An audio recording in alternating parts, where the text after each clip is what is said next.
Dear students, today we will discuss wildlife of India with particular reference to Manipur.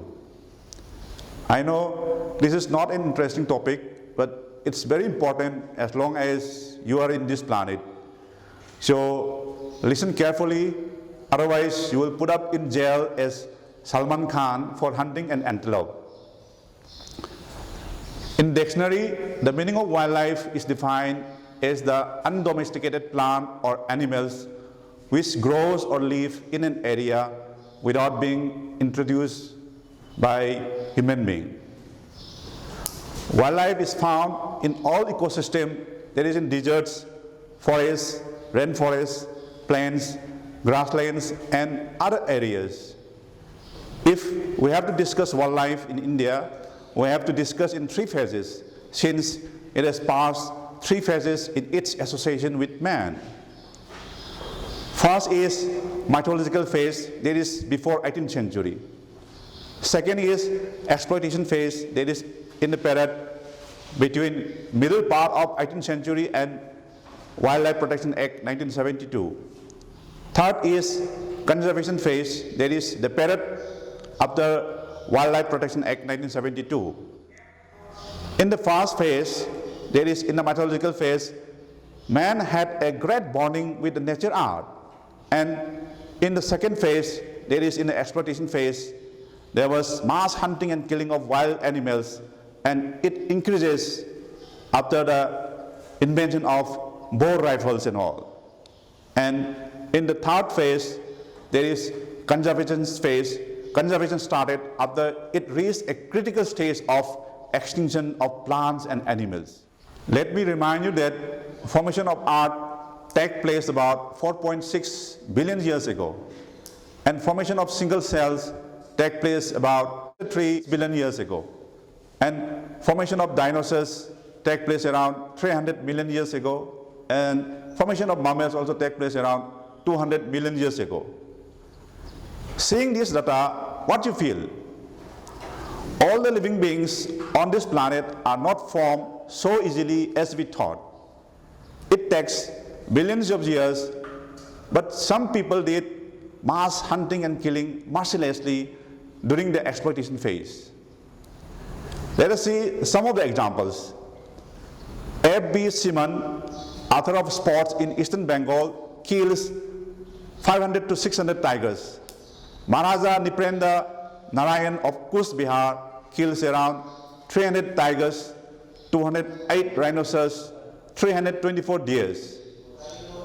Maharaja of Rewa, that is in Madhya Pradesh, kills around 616 tigers. Maharaja of Surguja kills around 1,116 tigers. And in Kashmir, one sportsman accounted for 58,613 wild birds.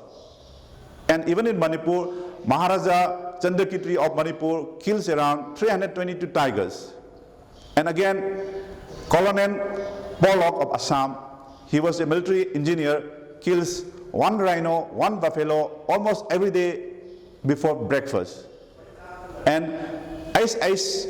Maharaja Ramanus Shiram of Madhya Pradesh kills around 1,170 tigers. He was recorded for killing highest numbers of tigers in India as per record. Not only this, there are many other examples. I am just citing few of them. The extinction of species are the irreversible reduction of biological wealth of the planet, and is the crime of which future generations are likely to blame us. Much more than wars, pollution, social disruption, or any other reversible changes. In this human being dominated world, once a fraction of the Earth's biological species is extinct, it may take millions of years for nature to replace whatever functions and uses the extinct species serve. Causes of wildlife depletions is not only hunting. There are various other causes for wildlife depletion, like loss of habitat, unsustainable harvesting practices, climate change, impact from invasive and pathological organisms, capture and exports, pollution to the habitats, but the most important or direct impact for the reduction of wildlife is hunting. So, in order to save wildlife from hunting, we need a very strong rules or regulations or act. That is the Wildlife Protection Act 1972. Before this act, there is Wildlife Protection Act 1972. Wildlife was defined as living things that are neither human nor domesticated, especially mammals, birds and species hunted by men for sports and food. Here it mentioned only mammals, birds and species as wildlife. But after the Wildlife Protection Act 1972 passed by the Parliament of India, it defined wildlife as living things that are not in its original form, and it included only mammals, birds, reptiles and amphibians. This act is not applicable in Jammu and Kashmir as it has its own Wildlife Protection Act.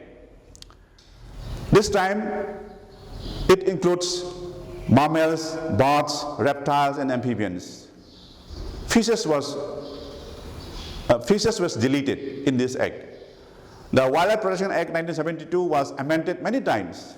It is around 7 times. First in 1982, second in 1986, third in 1991, fourth in 1993, 5 in 2002, 6 in 2006, and 7, that is last one, in 2013. After all this amendment, and now it includes all plants and animals in their wild and natural states. This act, that is Wildlife Protection Act 1972, provides for the protection of wild animals, birds and plants. The Wildlife Protection Act 1972 contains 66 sections and 6 schedules. The Parliament passed this act using the provision of Article 252 of the Indian Constitution. This act is the first legislation which gives such a comprehensive list of endangered wildlife species and also prohibited hunting of wild animals for the protection of wildlife. The Wildlife Protection Act 1972 has been divided in 6 schedules. Each schedule gives a varied form of protections. In Schedule 1 and Schedule 2 provides absolute protection to the wild animals, and for the violation of such provisions, the penalties charged is very high. Around 1998, as I mentioned in the beginning, the great Indian Bollywood star Salman Khan was put in jail for 5 years with a fine of rupees 10,000 for hunting Schedule 1 animal. He killed 2 black buck antelope in Rajasthan, that is in Jodhpur. The same could be happening in Manipur if you kill Sangai, since it is listed in Schedule 1. No matter how big or small you are, these rules are applicable to every citizen of India. So never try to test any Schedule 1 or Schedule 2 listed animals. Hope you all got it. Otherwise, you will get the same punishment or a penalty. While in Schedule 3 and Schedule 4, animals are protected here, but the penalty charge is low. In Schedule 5 states the list of animals which can be hunted, and Schedule 6 states the list of specific endemic plants which are prohibited for cultivation and planting. This Wildlife Protection Act 1972 was introduced in Manipur in 15 May 1973. That is after 1 year later of Wildlife Protection Act 1972, thereby offering legal protections to all forms of wildlife in states.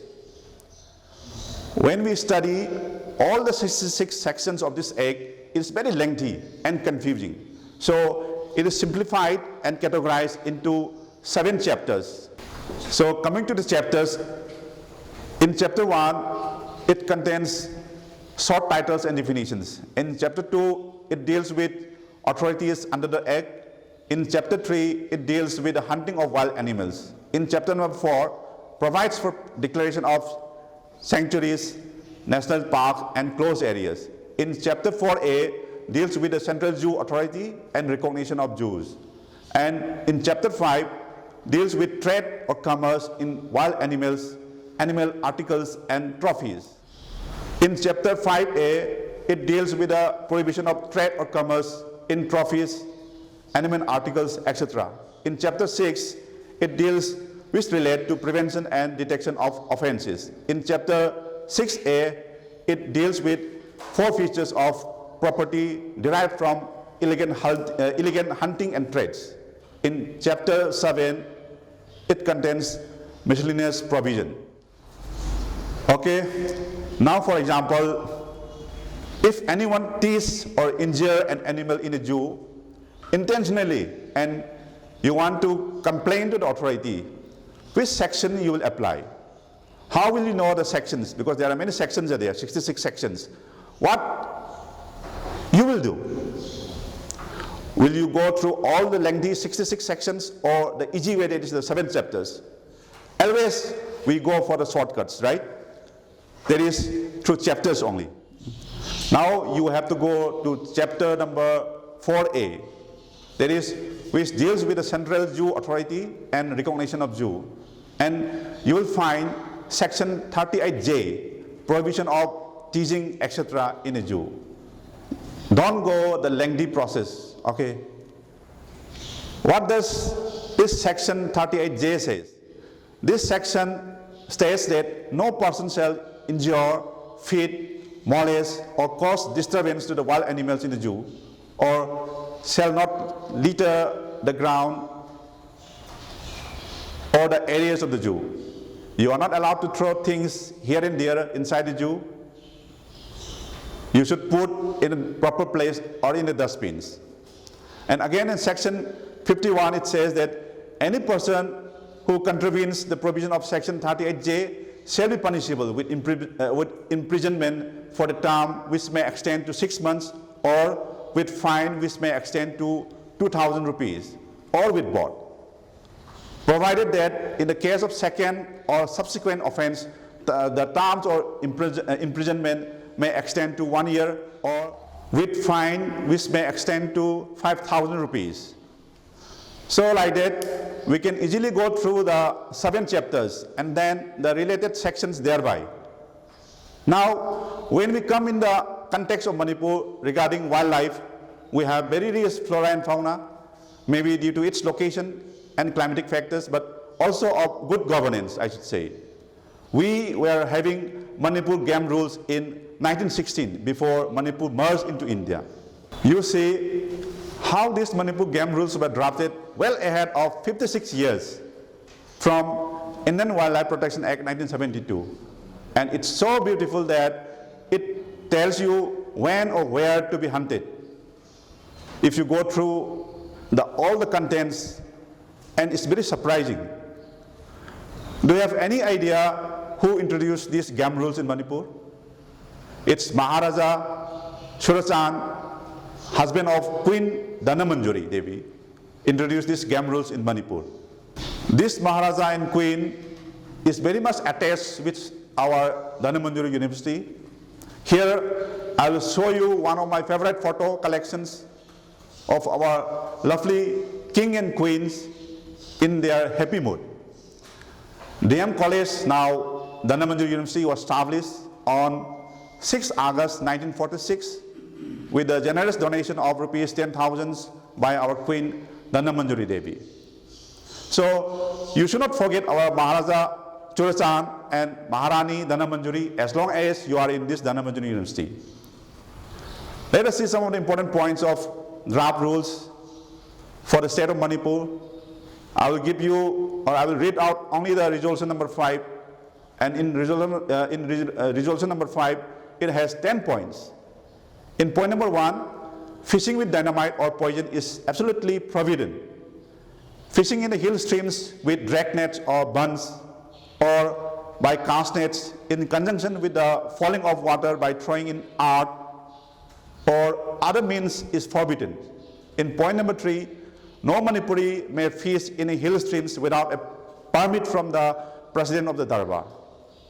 In point number 4, no one may fish except with a rod in the following reserves, that is the Barak and the Khuga. And in point number 5, no one may fish in the following reserves without a permit from the president of the Darbar except with a rod, that is in the Thawal River and Chakpi River.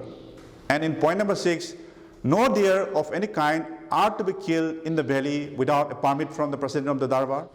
In point number 7, it's permit to kill not more than 2 Manipuri stags, that is male Sangai, and in a season it will be granted on payment of the following fees. To residents in the Manipur states, it charges ₹10. To person residing outside Manipur, it will charge you ₹25. In point number 8, no female deer, immature males or males in velvet are to be killed anywhere in Manipur state.